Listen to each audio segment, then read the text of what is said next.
Oi, pessoal, boa tarde. Desculpa não ter ido hoje, tá? Não estava muito bem para estar presencialmente com vocês, tá bom? Estamos aqui hoje, eu, Bernardinho, para dar um encontro, tá bom? Então, hoje nosso encontro vai falar sobre o sacramento da penitência e reconciliação. Nós vamos falar sobre isso, tá? Vou dar uma explicada. Vou estar enviando para vocês o material em PDF. Não precisa imprimir, tá bom? Somente para vocês terem acesso quando estiverem assistindo a aula, tá? E eu vou estar entregando para vocês semana que vem o impresso, que já tá tudo certinho, tá bom? E no finalzinho nós vamos estar retomando as perguntas da semana passada para que vocês possam estudar para gincana, beleza? Então vamos lá. Vamos ajeitar aqui a criança. Que a criança quer participar. A criança da mamãe. Pronto. Então, aqui nós temos a leitura bíblica, que é no livro de João, capítulo 20, versículos de 19 a 23. E eu vou estar lendo aqui para vocês. Aparição aos discípulos. No fim desse dia, que era o primeiro da semana, estando as portas trancadas do lugar onde estavam os discípulos com medo dos judeus, chegou Jesus, colocou-se no meio deles e disse: A paz esteja com vocês. Dizendo isso, mostrou-lhe as mãos e o lado. Então os discípulos ficaram contentes de novo. E Jesus disse: A paz esteja com vocês. Assim como o Pai enviou, eu também envio vocês. Tendo falado isso, Jesus soprou sobre eles, dizendo: Recebam o Espírito Santo.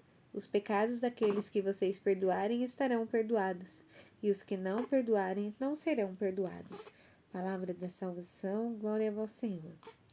Então, nesse tempo, Jesus já havia ressuscitado, chegou para ver os discípulos. Os discípulos estavam com medo dos judeus, porque eles estavam sendo perseguidos, e receberam o Espírito Santo, que também veio como espírito de coragem, de fé, né? De discernimento e de fortaleza, né? Com os dons também que nós recebemos do Espírito Santo. Nessa vinda do Espírito Santo, Jesus também deu a eles uma permissão, que é a de perdoar os pecados, né? Eles foram os primeiros sacerdotes, primeiros bispos, né? Pedro foi o primeiro papa da nossa igreja, que é a Igreja Católica Apostólica Romana, criada por ele, em nome de Jesus, né? Pedido de Jesus. E eles mostram aqui o sacramento da confissão, o sacramento do perdão. E aí, Jesus fala que se eles perdoarem os pecados também serão perdoados lá no céu. E se eles não perdoarem, os pecados não serão perdoados, né? Então, nós já sabemos aqui que quem perdoa os pecados é apenas Deus. Mas Deus, ele, sua infinita bondade, ele deixou aqui pessoas, né? Com a permissão dele, né? Com a imposição das mãos dele, para que também pudesse perdoar os nossos pecados, bom? O que diz o sacramento da Igreja, o Catecismo da Igreja Católica? Então, vou estar lendo aqui para vocês. Aqueles que se aproximam do sacramento da penitência obtêm na misericórdia divina o perdão da ofensa feita a Deus, e ao mesmo tempo são reconciliados com a Igreja, que feriram ao pecarem e o qual colabora com a conversão, com caridade, exemplo e orações. Chama-se sacramento da conversão, pois realiza sacramentalmente o convite de Jesus à conversão, o caminho de volta ao Pai, do qual a pessoa se afastou pelo pecado. Chama-se sacramento da penitência, porque consagra o esforço pessoal e eclesial da conversão e de arrependimento e de satisfação do cristão pecador. Chama-se sacramento da confissão, porque é a declaração, a confissão dos pecados diante do sacerdote é elemento essencial diante do sacramento. Também denominado sacramento do perdão, porque pela absolvição sacramental do sacerdote, Deus concede perdão e paz. Chama-se sacramento da reconciliação, porque dá ao pecador o amor de Deus que reconcilia. Reconciliai-vos com Deus. Quem vive do amor misericordioso de Deus está pronto para responder ao apelo do Senhor. Vai primeiro reconciliar-te com teu irmão. Então, o sacramento, que nós chamamos de penitência, né, confissão, ele é feito em 5 etapas. A primeira é a conversão, nós nos convertemos a Deus. A segunda, a penitência, nós nos arrependemos dos nossos pecados. A terceira, a confissão, nós acusamos, nós confessamos ao sacerdote que está em pessoa de Cristo, naquele momento, os nossos pecados. Quarto, perdão pelos nossos pecados através do sacerdote que está ali também em pessoa de Cristo. Quinto, a reconciliação, nós voltamos a Deus, tá bom? Outra coisa que a gente não pode esquecer é de nos reconciliar com os nossos irmãos, como diz nosso Pai Nosso, perdoa nossas ofensas, Senhor, assim como nós também perdoamos quem nos tem ofendido. Nós temos que saber pedir perdão ao nosso próximo e saber perdoar o nosso próximo, para que nós possamos receber o perdão de Deus. É preciso tomar consciência da grandeza do dom de Deus, que nos é oferecido nos sacramentos da iniciação cristã, que são 3: batismo, eucaristia e confirmação, para compreender até que ponto o pecado é algo que deve ser excluído daquele que se vestiu de Cristo. Diz, porém, o apóstolo São João: se dissermos que não temos pecados, estamos enganando a nós mesmos e a verdade não está em nós. O próprio Senhor nos ensinou a rezar: perdoa nossos pecados, vinculando o perdão do Senhor, as nossas ofensas, ao perdão de Deus, concederá aos nossos pecados. Recebemos o Espírito Santo e tornamos filhos de Deus no batismo. Entretanto, a nova vida recebida na iniciação cristã não suprimiu a fraqueza da natureza humana, nem inclinação ao pecado, aos quais continuam nos batizados para prová-los no combate da vida cristã, auxiliados pela graça de Cristo. É o combate de conversão para chegar à santidade e à vida eterna, para a qual somos incessantemente chamados pelo Senhor.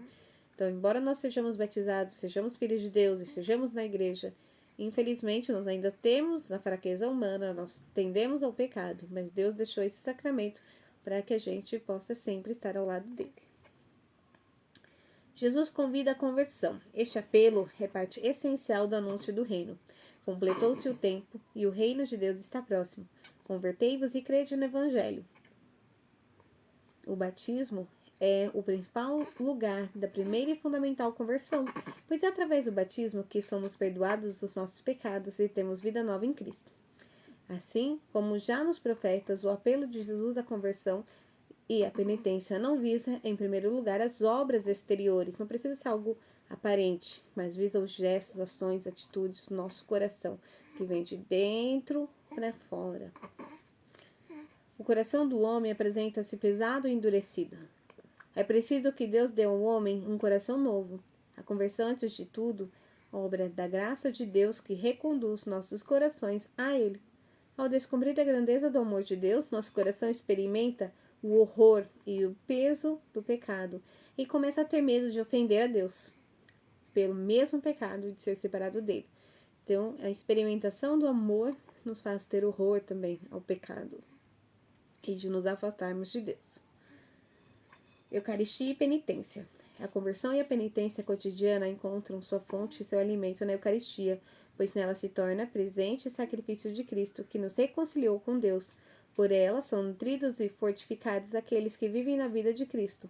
Ele é um antídoto que nos liberta de nossas faltas cotidianas, preserva dos pecados mortais. A partir da Eucaristia, nós estamos em comunhão com Deus. Deus está dentro de nós. Isso nos ajuda para que nós nos afastemos cada vez mais dos pecados. Só Deus perdoa os pecados. Por ser o Filho de Deus, Jesus diz de si mesmo: o Filho do Homem tem poder para perdoar os pecados e exerce esse poder divino. Seus pecados estão perdoados. Durante sua vida, Jesus não só perdoou os pecados, mas também manifestou o efeito desse perdão. Reintegrou os pecadores perdoados na comunidade do povo de Deus, do qual o pecado os havia afastado ou até excluído. Então, duas coisas. Apenas Deus perdoa, mas Deus deixou aqui na terra, através de Jesus Cristo, o poder para que, em nome dele, os sacerdotes perdoem os pecados, pois não é o sacerdote quem está ali, mas é Jesus quem está ali perdoando os nossos pecados. O sacerdote está em momento ali em pessoa de Cristo, tá bom? Mas quem perdoa é Deus, eu posso pedir perdão somente nas minhas orações individuais? Se for um pecado venial, tá bom? Que é um pecado que ainda não te afastou da graça. Mas se é um pecado mortal, não. Você precisa acusar o seu pecado ao sacerdote para receber do sacerdote a graça de Deus, o seu perdão, tá bom? Também nós vemos em muitas passagens bíblicas que Jesus sempre fala aos doentes que foram libertados de suas doenças que seus pecados estão perdoados, né? Os pecados daquelas pessoas, eles causavam muitas doenças que as excluíam da sociedade, né? E ele fala, seus pecados estão perdoados, e as pessoas voltavam para a cidade, porque elas já não tinham mais a doença, já não tinham mais o pecado. E elas reintegravam a sociedade. E é o mesmo que nós. Nós nos reintegramos a Deus, a comunidade de Deus, quando nós somos perdoados de nossos pecados no momento do sacramento da confissão. Essa dimensão eclesial de sua tarefa exprime-se principalmente na solene palavra de Cristo a Simão Pedro. Eu te darei as chaves do reino dos céus. Tudo que ligares na terra será ligado aos céus, e tudo que desligares na terra será desligado aos céus. É neste momento em que Cristo também fala para Pedro construir sua igreja, que é a igreja que nós temos hoje. Católica, apostólica, romana. Católica, universal, apostólica, porque vem dos apóstolos, romana, porque foi criada em Roma, tá bom? Cristo instituiu o sacramento da penitência para todos os membros pecadores de sua igreja, principalmente os dos pecados mortais. Os padres da igreja apresentam este sacramento como a segunda tábua da salvação depois do naufrágio, que é a perda da graça. O Pai das Misericórdias é a fonte de todo o perdão. Ele opera a reconciliação dos pecadores pela Páscoa de seu Filho e pelo dom do Espírito Santo. Entre os atos do penitente, nós temos o ato de contrição, inclusive eu vou estar mandando para vocês, tá? Consiste numa dor da alma e numa detestação do pecado cometido, com a resolução de não mais pecar no futuro. A confissão dos pecados nos liberta e facilita a nossa reconciliação com Deus e com os outros. O homem encara seus pecados, dos quais se tornou culpado, e assume a responsabilidade de não mais cometê-los. A doutrina e a prática das indulgências estão estritamente ligadas aos efeitos do sacramento da penitência. A indulgência é a remissão diante de Deus da pena temporal devida pelos pecados já perdoados quanto à culpa. A indulgência é parcial plenária, conforme liberar parcial ou totalmente da pena devida pelos pecados. Todos os fiéis podem adquirir indulgências para si mesmos ou aplicá-la aos defuntos. Até hoje, nas missas, nós rezamos sempre pelas almas do purgatório. São aquelas pessoas que já morreram, mas nós rezamos por elas, para que elas encontrem a graça, encontrem os céus, encontrem a Deus.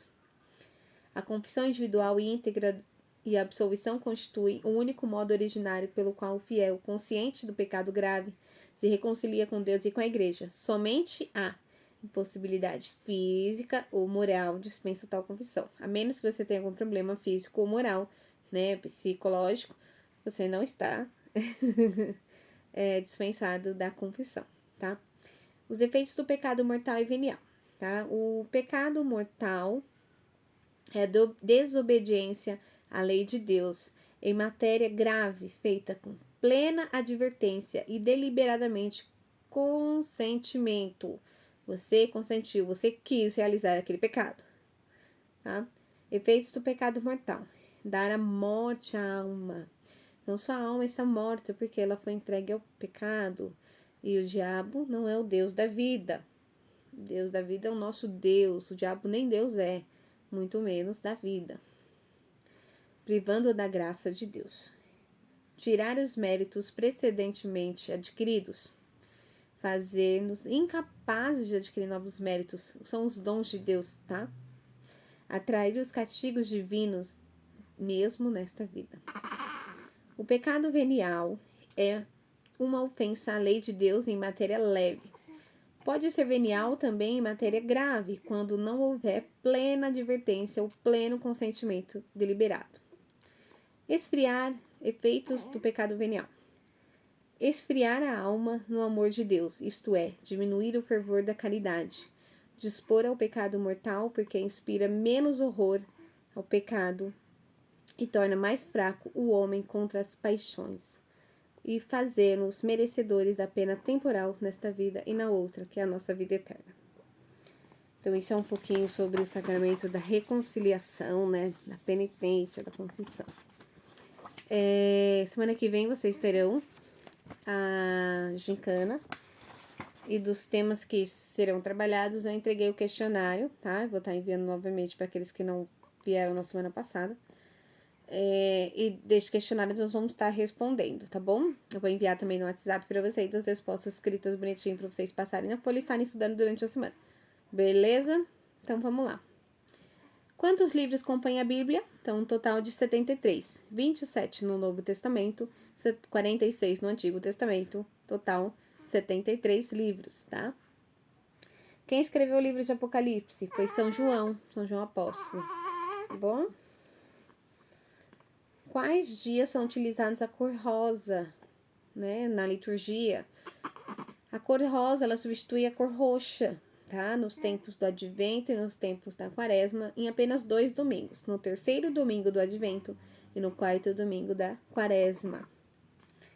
Quando termina o ano litúrgico? Termina com a festa de Cristo Rei, que é no último domingo do ano, tá? Não é como o ano normal, né? Mas sim, é um ano diferente. Ele termina com a festa de Cristo Rei no último domingo do ano, no último domingo de novembro do ano, e ele começa com o primeiro domingo do Advento, que seria no primeiro domingo de dezembro, tá bom?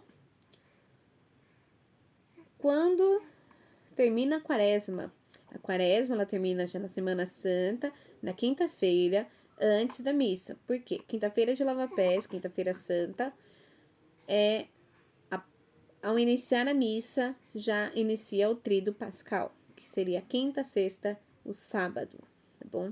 E o sábado, a partir das 18 horas, já comemoramos a Páscoa, né? Jesus já venceu a morte e já passou a vida. Por isso, Páscoa. Páscoa é passagem agora da morte para a vida. Antigamente, do Egito. Passagem da escravidão do Egito para a vida na Terra Prometida. Agora, passagem da morte de Jesus para a vida. E veio trazer também a vida eterna. 6. Qual animal Cristo é comparado na Páscoa? Ao Cordeiro. Cristo é o próprio Cordeiro de Deus, o próprio sacrifício de Deus. Deus enviou o seu próprio Filho para ser sacrificado, morto na cruz por nossos pecados. Qual o maior sacramento de todos? A Eucaristia, que é o próprio corpo e sangue de Cristo, que ele nos entrega nessa quinta-feira santa, né? Na missa de lava-pés, ele também entrega seu corpo e sangue para que nós possamos ter ele sempre conosco. 8. Dos sacramentos da iniciação cristã, qual perdoa nossos pecados? O batismo. O batismo, ele nos dá o Espírito Santo, nos torna filho de Deus e nos lava e purifica de todo e qualquer mal, inclusive o pecado inicial. Quais são os 7 dons do Espírito Santo? São sabedoria, entendimento, conselho, fortaleza, ciência, piedade e temor a Deus. Em latim, como se diz corpo de Cristo? Corpus Christi. 11. Onde se intensificou a confecção do tapete Corpus Christi? Então, Corpus Christi é a festa do corpo e sangue de Cristo, onde Cristo sacramentado, ele faz sua procissão, né? E intensificou a tradição de fazer tapetes, principalmente com materiais muitas vezes recicláveis, né? Ou areia, ou também pó de café, serragem, tapetes, para que Jesus passe no momento que ele já está na hóstia santa, sacramentado, né?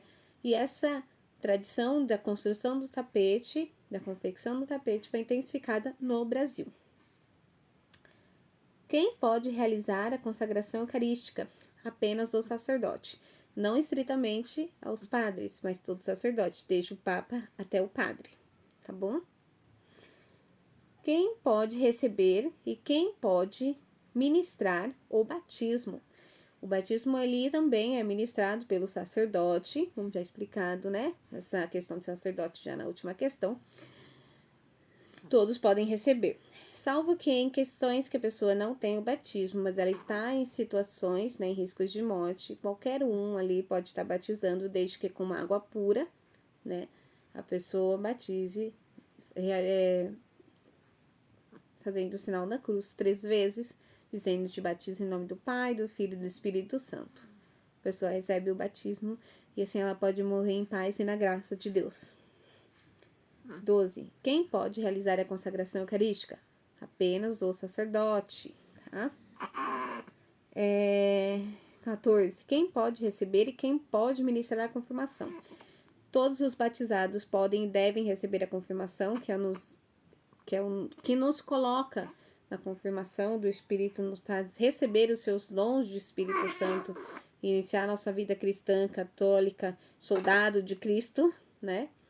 Pelas mãos do bispo, preferencialmente. Porém, em alguns casos, pode sim um sacerdote fazer a imposição, né, do santo crisma, o óleo, e para que nós recebamos o sacramento da confirmação, desde que seja permitido pelo bispo. E a última, quais são os tempos litúrgicos e suas respectivas cores? Então, nós temos o tempo litúrgico comum, que é o que tem a maioria das missas, né? Que é o tempo que Jesus tem a sua vida cristã, né, aqui na Terra, toda a sua vida desde a infância até o momento da escolha dos discípulos e toda a sua vida enquanto feitos, né, suas passagens, suas viagens, seus milagres. É o tempo comum e é o verde, tá? A maioria do ano é o tempo comum. Nós temos também o tempo pascal e o tempo do Natal, tá? E esse tempo nós usamos o branco. Também é usado branco em solenidades, tá? Em festividades, dias de santos não mártires, tá bom? É também usado o branco. Nós temos a quaresma, né? Que são o tempo que Jesus passa no deserto, para depois vir a Semana Santa, depois o Tríduo e, por fim, a Páscoa, né? A quaresma, que é o tempo que Jesus passa lá em jejum, penitência no deserto. E o advento, que são as 4 semanas que antecedem o nascimento de Jesus no Natal. É utilizado o roxo, salvo os 2 domingos, que nós já falamos anteriormente, que pode-se utilizar o rosa. Na ausência do rosa, utiliza-se o roxo, tá? Nós temos a Semana Santa, nós usamos na sexta-feira da Paixão, no Pentecostes também, que não é da Semana Santa, e dias de mártires, nós usamos o vermelho, tá? Lembra de fogo, lembra de sangue, né? Mártires são aqueles que morreram em nome de Jesus Cristo de morte matada, tá bom? Não de morte natural. E